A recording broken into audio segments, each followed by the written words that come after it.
Assalamualaikum warahmatullahi wabarakatuh. Bertemu lagi dengan Ibu Mia di pelajaran fisika. Nah, kali ini Ibu akan membahas mengenai listrik. Nah, pokok bahasannya yaitu mengenai listrik statis. Nah, di sini Ibu ada gambarkan sebuah animasi. Ini adalah air terjun, di mana air terjun itu bisa digunakan untuk membangkitkan tenaga listrik. Maka biasanya air terjun disebut sebagai PLTA, pembangkit listrik tenaga air. Di mana untuk sementara ini, salah satu penemuan fisika terbesar di dunia adalah ditemukannya mengenai listrik ini. Karena dalam kehidupan sehari-hari kita tidak akan lepas dari mengambil manfaat dari adanya listrik. Misalnya, pada malam hari kita akan menyalakan lampu untuk menerangi rumah kita. Nah, itu menggunakan listrik karena lampu tidak akan menyala tanpa adanya listrik. Ya, kita lanjutkan dulu. Nah, apapun yang ada di dunia ini terbuat dari sebuah atom, di mana masing-masing atom memiliki bagian terkecil di dalamnya, di mana salah satu bagian terkecil itu disebut dengan elektron. Nah, elektron ini dapat berpindah dari satu atom ke atom yang lainnya. Nah, perpindahan atom dari satu atom ke atom yang lainnya itu disebut dengan aliran listrik. Sebuah muatan listrik itu adalah ukuran banyak sedikitnya partikel positif atau negatif yang dimiliki oleh objek tersebut. Nah, dalam sebuah atom, kalau misalnya disebut muatannya negatif, maka itu disebutnya elektron.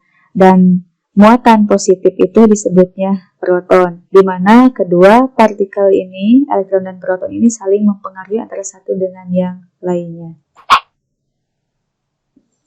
Nah, dari mana asalnya muatan itu? Nah, sebuah material atau zat itu terbuatnya dari atom. Nah, ini adalah atom, di mana atom itu terdiri dari sebuah inti atom yang disebut dengan nukleus, di mana nukleus itu terdiri dari di dalamnya itu ada muatan positif dan netral atau neutron namanya. Kemudian dikelilingi oleh elektron.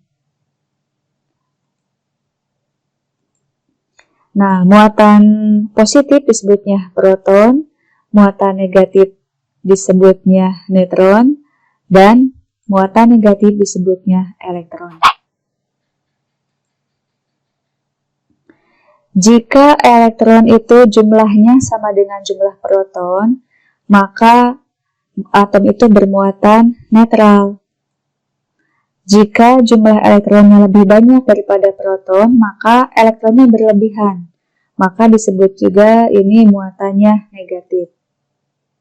Jika elektronnya lebih sedikit jumlahnya daripada jumlah proton, maka kehilangan elektron, maka muatannya disebut muatan positif. Nah, kenapa yang menjadi pokok bahasanya elektron? Karena listrik itu adalah elektron yang bergerak. Karena yang melakukan pergerakan itu adalah elektron yang berada di luar nukleus atau inti atom. Nah, ini atom itu elektron dalam sebuah atom itu bisa berpindah lintasan. Nah, kalau misalnya dari lintasan yang paling dalam keluar itu akan menyerap energi, dan sebaliknya, kalau berpindah dari lintasan yang paling luar ke lintasan yang paling dalam itu akan memancarkan energi. Nah, kemudian pada listrik statis juga kita mengenal adanya konduktor dan isolator, di mana konduktor itu adalah material atau zat yang tidak bisa menghantarkan elektron. Ya, contohnya maksudnya dapat menghantarkan elektron dengan mudah. Contohnya adalah logam dan air. Kemudian isolator itu adalah material atau zat yang tidak bisa menghantarkan elektron dengan mudah. Contohnya adalah plastik dan kain. Ini contohnya. Nah, ini adalah contoh dari pergerakan elektron dalam sebuah kawat logam. Jadi elektron yang bergerak itu disebutnya listrik. Nah, bagaimana sih apa contoh dari listrik statis itu? Nah, listrik statis itu bisa kita lihat kalau misalnya sebuah material atau zat memiliki kelebihan atau kekurangan elektron. Misalnya ada pegangan pintu, di mana pegangan pintu ini adalah logam, kehilangan banyak elektron karena suatu hal, kemudian tangan kita karena sering menyentuh kain atau baju, nah kemungkinan elektronnya akan berlebih yang berasal dari atom-atom kain tersebut, sehingga ketika kita menyentuh pegangan pintu ini maka akan terasa kesetrum gitu, karena elektron bertemu dengan proton itu akan saling tarik-menarik. Atau misalnya yang lain, misalnya terjadinya petir ya. Petir itu terjadi karena bertemunya proton dengan elektron.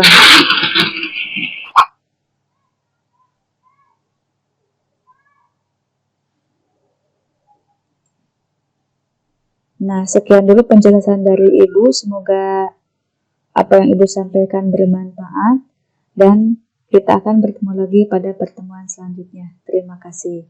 Assalamualaikum warahmatullahi wabarakatuh.